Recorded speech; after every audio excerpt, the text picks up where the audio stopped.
En employant cette formule, vous avez appris qu'il a été dit aux anciens. Jésus laisse parfaitement entendre qu'il se moule dans la conception de ses contemporains, pour qui il s'agit d'une loi livrée par Dieu aux anciens, d'une loi divine.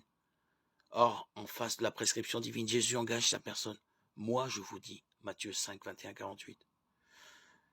Cela justifie son propos. À la manière rabbinique ou talmudique, appuie-t-il ses dires sur des arguments d'écriture, en exposant avec preuve à l'appui une interprétation meilleure de la loi. Au moins, il se prétend inspiré.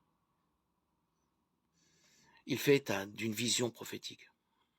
Il proclame seul devant la loi, seul devant Dieu, sans justification scripturaire, sans appel à une révélation. Il proclame ce qu'il veut sans besoin de se le faire pardonner. Ici se trouve la grande révolution fondamentale. Jésus s'identifie à la loi. Il est la loi. Ce qu'il pense, ce qu'il dit, ce qu'il fait, c'est la loi. Il suffit de le voir et de l'écouter pour savoir ce que Dieu veut. Ainsi, cette loi du cœur est-elle essentiellement une adhésion à la personne de Jésus. Voilà pourquoi elle est porteuse de salut.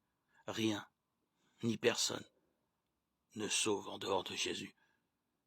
Mais vivre la miséricorde et la vivre au niveau du cœur, c'est adhérer à la personne de Jésus. Celui qui accepte le changement de son cœur pour qu'il devienne un cœur de miséricorde, celui-là, en quelque sorte, possède le cœur de Jésus, est envahi par la miséricorde de Jésus. Dès lors, à la suite de Jésus, il est fils du Père. C'est cela, le salut.